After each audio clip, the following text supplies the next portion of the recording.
Welcome everybody. I'm actually going to bequeath most of my time to the person I'm here to announce.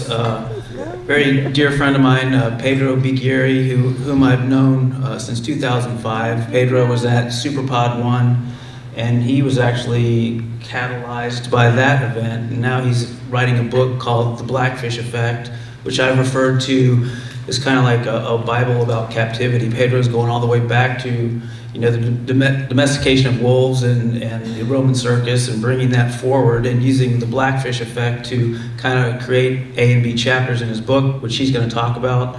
I got a real kick out of London yesterday. She fired me up, so I actually sent a letter to Governor Inslee, a tweet to Governor Inslee, just got called out, Governor, by an 11-year-old girl in front of a full theater of people, and it was a pretty popular tweet yesterday. I wanted to just thank Ken Balcom, because he's really the godfather of this whole awakening that at least I experienced.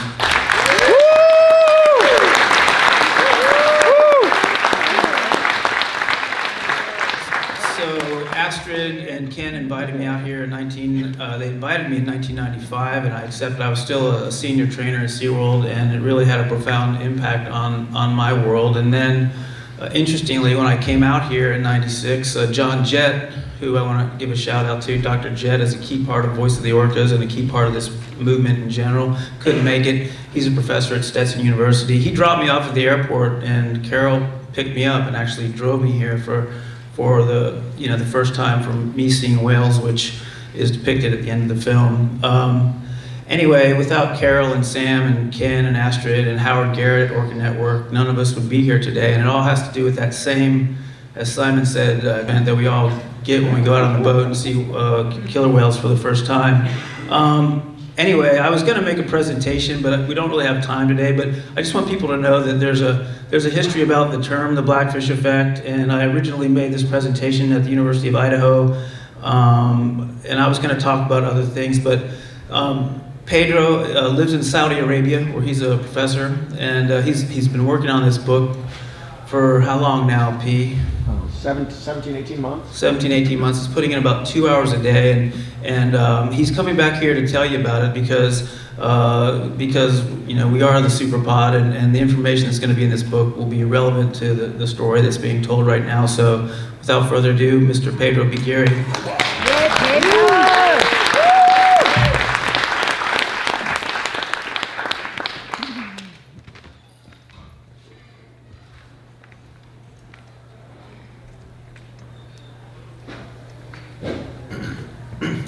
Well, thank you, Jeff, very much. I was kind of hoping you were going to take longer because I'm not quite sure I'm ready, but hey, here I am. All right.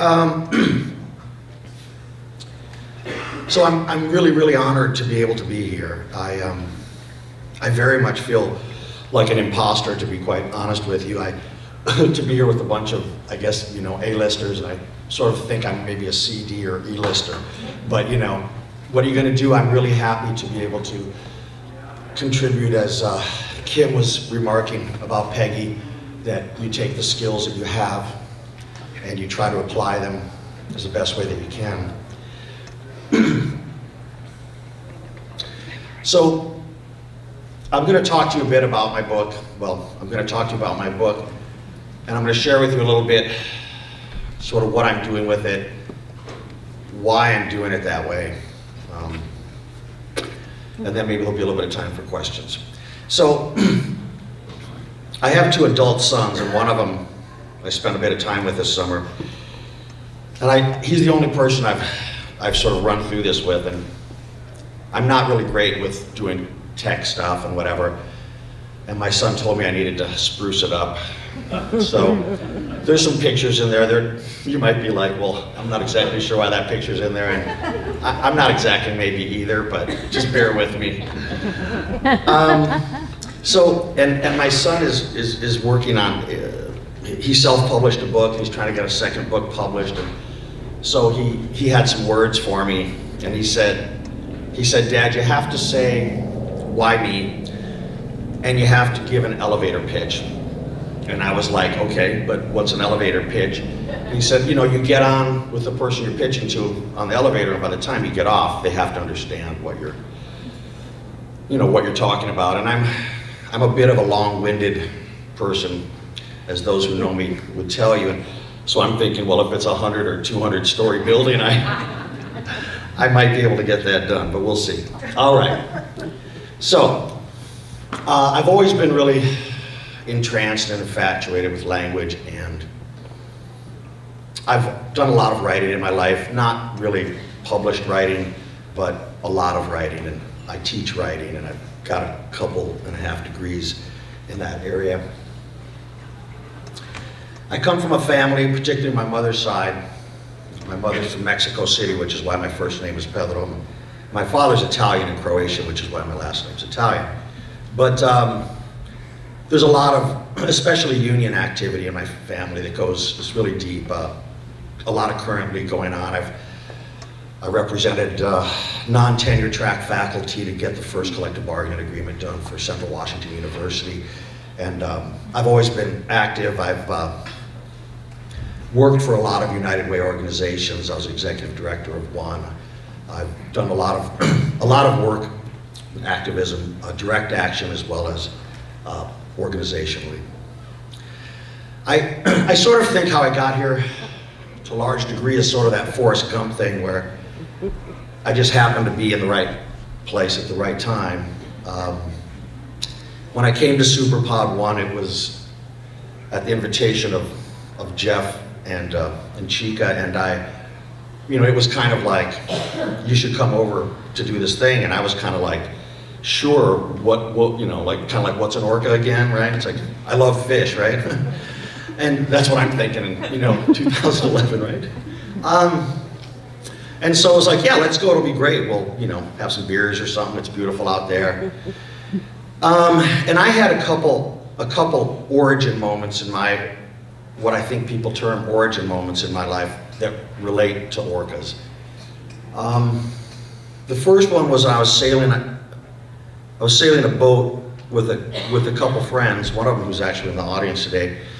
In 1992, up the Inside Passage, we spent a couple months, and we were in Johnstone Strait, actually Robeson Bight, and we were sailing, and there was a pod of killer whales that was maybe, I'm gonna say it was maybe 40 feet, 50 feet off the starboard bow, and we were sailing about 4, 5, 6 knots, and they were, what I presume today, having understood a lot more, they were probably resting. And so they were just doing the regular thing that they do. There's probably 6 or 7 of them. And that lasted for about 30 minutes or 40 minutes. And at one point, the big guy, the bull, I don't know if he woke up or what, but all of a sudden he corkscrews sort of right towards the boat. And my boat was like a 32-foot trimaran, so I'm standing on the bow net up at the front, which is maybe this high off of the surface of the water. And this, 22-foot bull comes, turns on his right side, and he's not very far below the surface because the hulls don't even really go into the water at that point because you're right up at the front. And he just eyeballs me, right? And I'm looking at him through the net, and I would say that's the closest thing I've ever experienced to what I assume is like a religious epiphany. And it really, really stayed with me. And the other one, my other origin moment would be sitting in Ken Balcom's living room watching a personal hero of mine, Dr. Lori Marino, talk about the brains of dolphins and orcas on a PowerPoint that's up on Ken's living room wall, and I'm sitting on the ground, and she's talking about all this stuff and this paralimbic lobe, and I'm just, sort of like, wow. And then I just happened to know Jeff, and by golly, well, here I am. I feel like it's kind of a calling. I feel like I found myself, I teach 4 hours a day in Saudi Arabia, and there's not like a whole lot to do there. So aside from like put on about 20 pounds, 30 pounds, I'm sitting there looking for stuff to do. I'm writing, I like to write. So I'm like, okay, I should do this. And in fact, I tried to convince Jeff for about 2 summers in a row, this idea for a book, you should get somebody to write this book. And I was speaking to him specifically about somebody that we both know that you should get to write this book. And he's like, oh, you should write this P, and you should write this. Oh man, this guy's already got a distribution thing, he's already got, anyway, I said, okay, fine, I'm doing it. And then, like many of you in this room, probably all of you, I have a great love for animals. Always have. Favorite bumper sticker of mine is, the more people I meet, the more I love my dog, right? And that's probably not very diplomatic, considering I've met a lot of really great people here today. Don't take it personal, it's kind of a joke, but...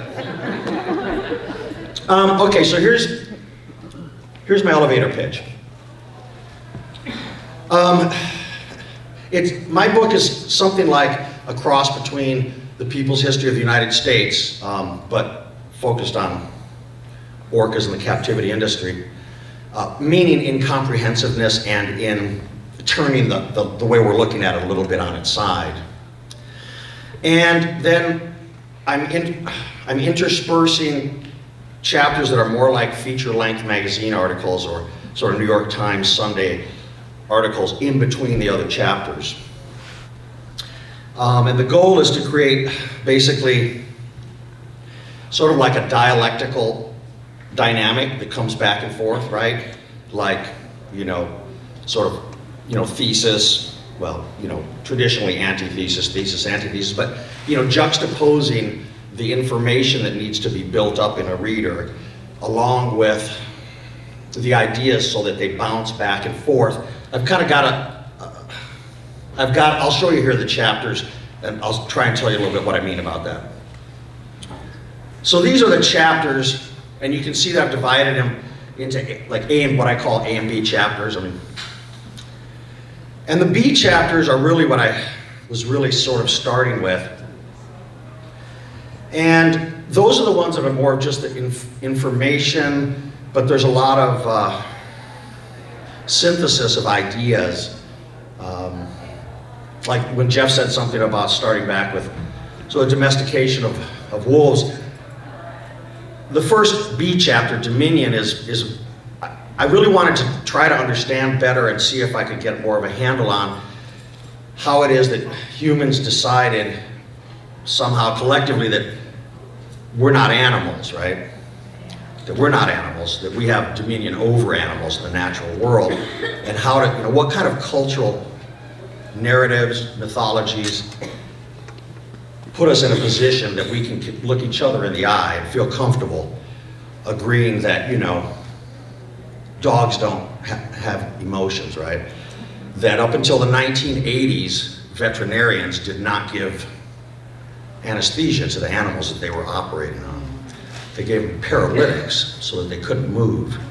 But because of the sort of long-standing behaviorist, sort of logical positivist behaviorist ideas that in science, and Mark Lehner Young spoke about this a little bit yesterday, talking about, if you're a scientist, you can't even propose certain things because you're not going to get funding for it because it's like not scientific, as though, if an animal can't, self-report that it's in pain, then we have to just say it's a mechanistic response, right? So how do we get there?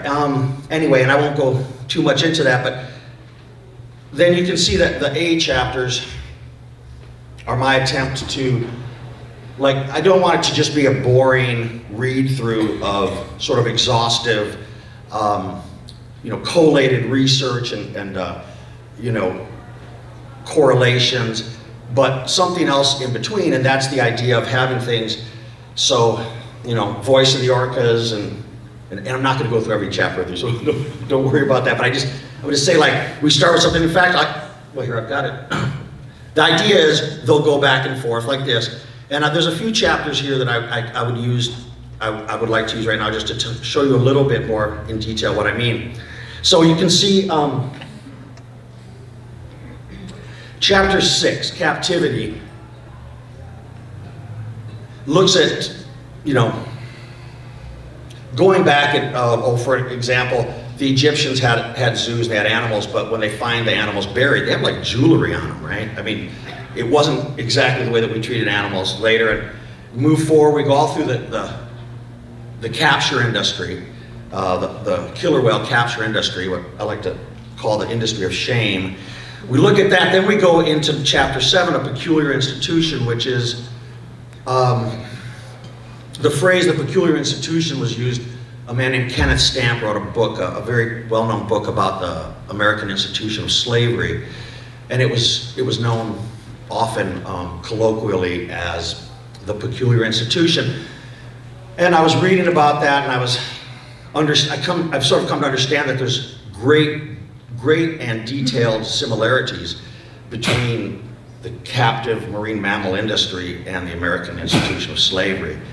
From capture to captive breeding to separation of families to morbidity and mortality rates to profit loss to justifications through things like Christian mythologies and all kinds of other things. And so these other chapters, I'm trying to not make them all be the same style. They're not the same structure or format. They're different from each other, and to try and keep it well, sort of less boring, to be honest, and then it allows me to play with forms, sort of, rhetorically a little bit, to play with the forms and to do work that way. So then you got the Peculiar Institution. 8 is confinement. We come to understand that the effects of confinement on living beings is remarkably similar between species, so that, captive and socially isolated and deprived humans, the same effects on the immune system, immunosuppression, depression, suicide, self-harm, stereotypical behaviors, et cetera, and they're very similar, and so that's also another way to try and flesh out and make more accessible to a reader that these aren't theoretical possibilities. They're you look at the cause of deaths of orcas in captivity, and when you see things like septicemia written over and over again, you're looking at the same causes, their immune suppression, what stress does to the body. So then go back to, and this is the last one I'll talk in detail about, the modern Prometheus, which is actually looking at Tilikum as, it'll probably sound weird, but so the modern Prometheus is the subtitle of Mary Shelley's 1813 Frankenstein, right? Frankenstein, the modern Prometheus, because of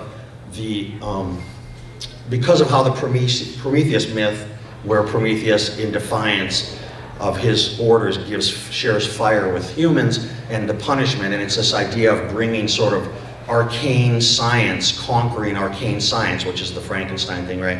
And then bringing that and pushing into the forces of nature, of sublime nature, right? And sort of pushing into that, and then there's a penalty to pay.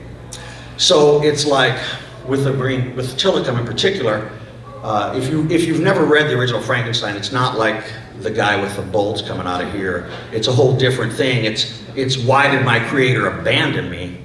And how can I connect?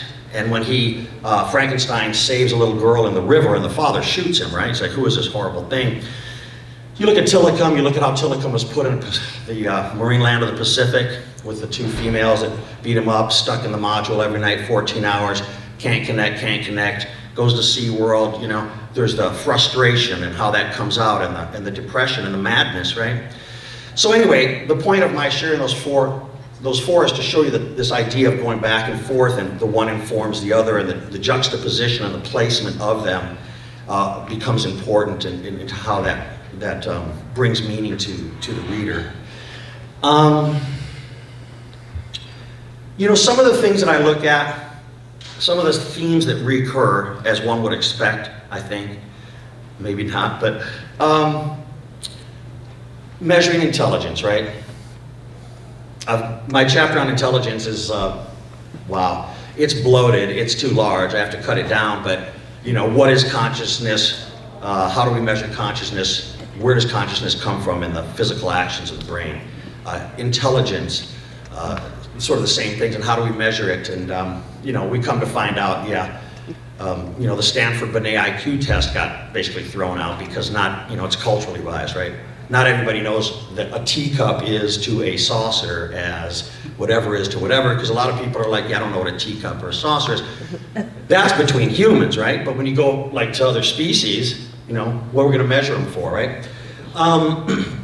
Tool use, for example, we look at tool use. Well, it occurred to me that if you're a human, let's say 150,000 years ago. If you don't have a tool, you are, as a friend likes to say, a soft pink house ape who needs to crawl up into the tree at night because you are not going to survive.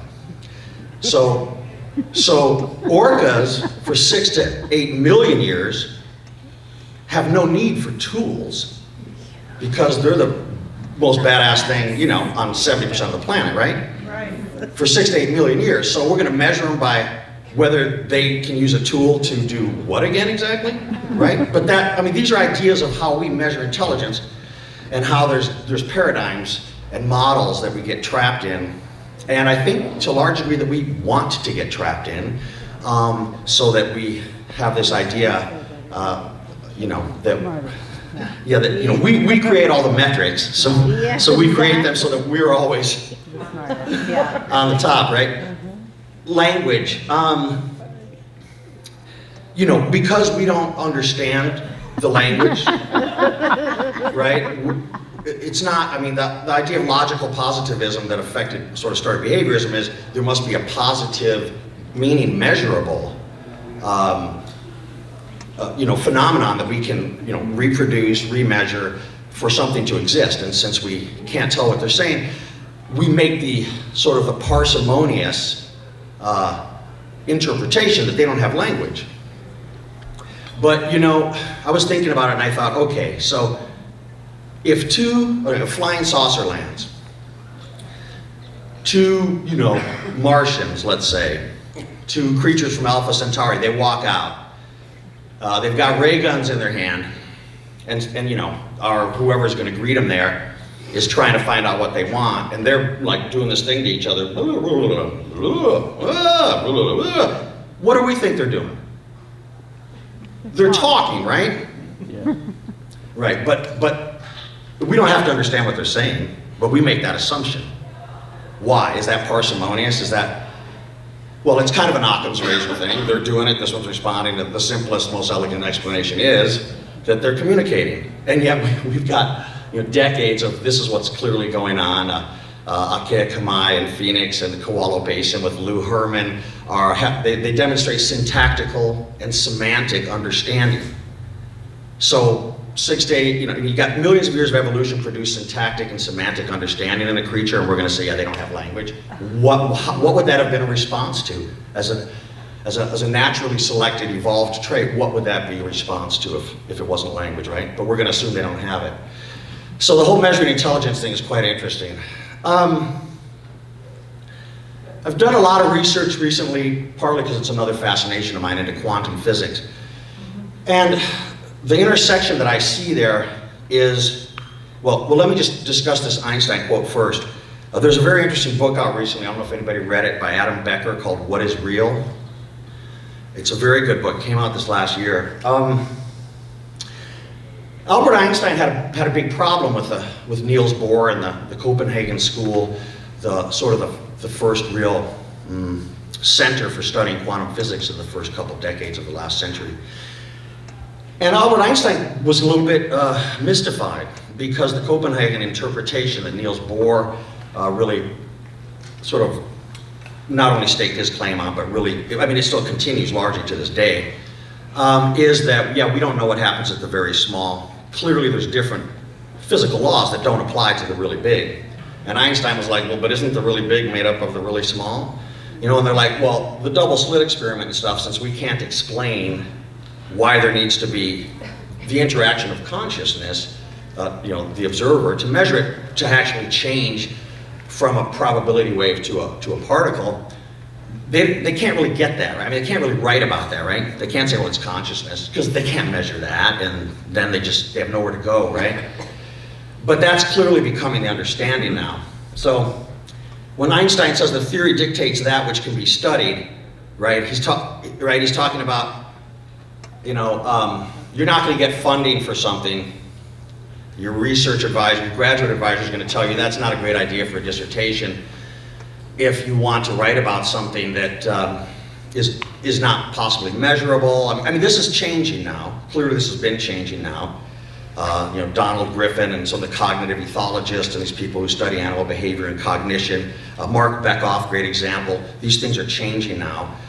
People are being allowed to say that animals have emotions, that they communicate, et cetera, et cetera. This is moving forward quite a bit. But yeah, it's that idea, Galileo, for example, didn't find a great reception, right, for his whole, the Earth's not the center of the universe, right? Because we can't study that, because that's not part of the paradigm.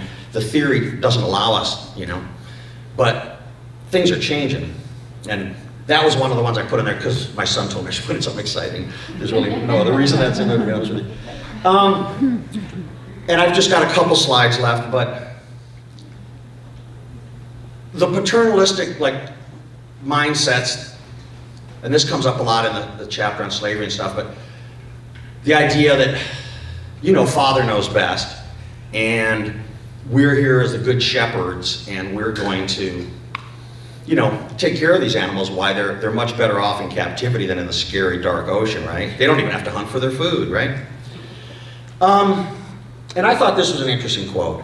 The system, and speaking about slavery, was in its essence a process of infantilization, and the master used the most perfect products of the system to prove that Negroes were a childlike race, needing guidance and protection, but inviting paternal love as well.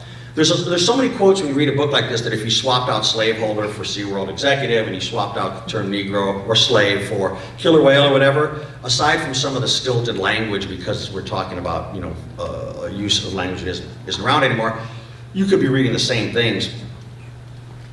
And so you have a lot of these mindsets, and they come through a lot of our cultural mythologies and narratives, right?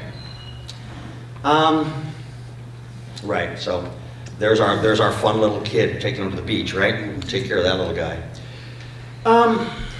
And so to return to consciousness, which is a big, which to me plays a big role in what I'm looking at with orcas, particularly with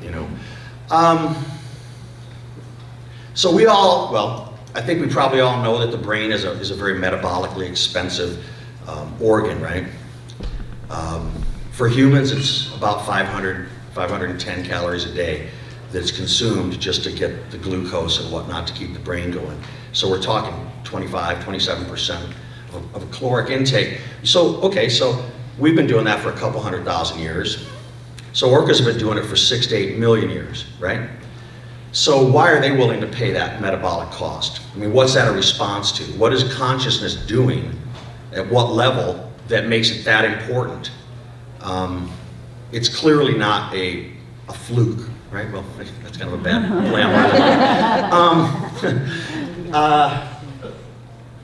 So, yeah, I mean, our higher forms of consciousness worth protecting. I have, my own ideas about consciousness, and I don't even bring a lot of this up in the book itself. I sort of do stuff, and then when I come up with a lot of these things, I stick them in this note section I have that's called "Why Does It Matter?" And that's basically going to be my afterword, my closing chapter that's not, I didn't even list it up there because there's a lot of things that I have. It's kind of like what if it's really like this, right? Well, what if it's really like this? What if we all, as higher conscious beings, what if there is a true value to just that, right? There's a quote down here from Max Planck. This is a 1931 quote, by the way. I regard consciousness as fundamental. I regard matter as derivative from consciousness, right? So it's not that what he's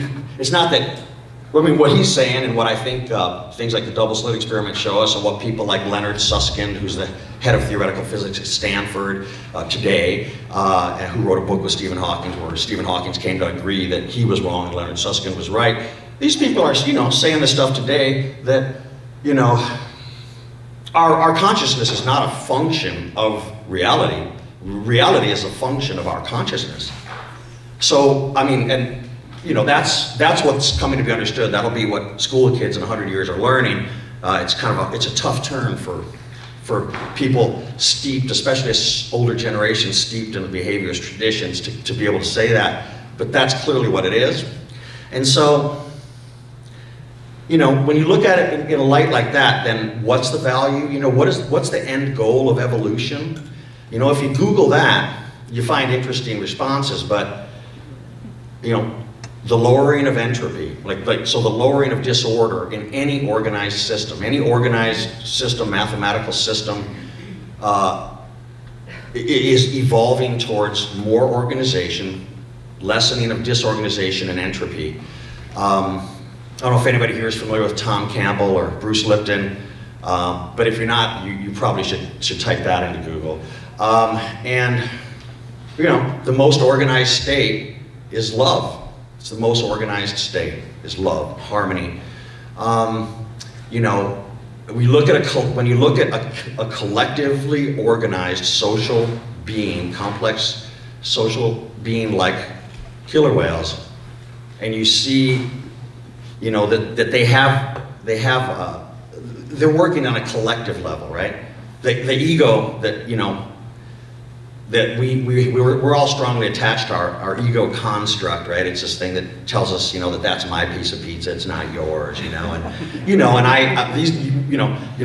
this is mine, and what you have, that's mine too, right? Right? And when you look at a being that perhaps has a distributed sense of self, that perhaps a pod isn't just 7 individuals, it's one individual with 7 body parts, maybe. You come to understand that there's different ways of being conscious, and what humans have done with egos, we can all look around and see the world that we live in and what's happening to it. But the caretakers of the ocean for the last 6 to 8 million years, they've done a much better job. So then you come back to, how do we measure intelligence again, right? So those are a lot of my fascinations. And I want to end with this quote that I know some of you are familiar with. It was used in, I've read a lot of books in the last year and a half. I can't remember which book, but you'll see this quote. I'm not the first guy to pull it out, but it's a quote written by Cormac McCarthy, the author. Here it is. What if the catalyst or the key to understanding creation lay somewhere in the immense mind of the whale? Suppose if God came back from wherever it is he's been and asked us, smilingly, if we'd figured it out yet. Suppose he wanted to know if it had finally occurred to us to ask the whale. And then he sort of looked around and he said, by the way, where are the whales? And with that, I want to say thank you very much for allowing me to get up here and talk.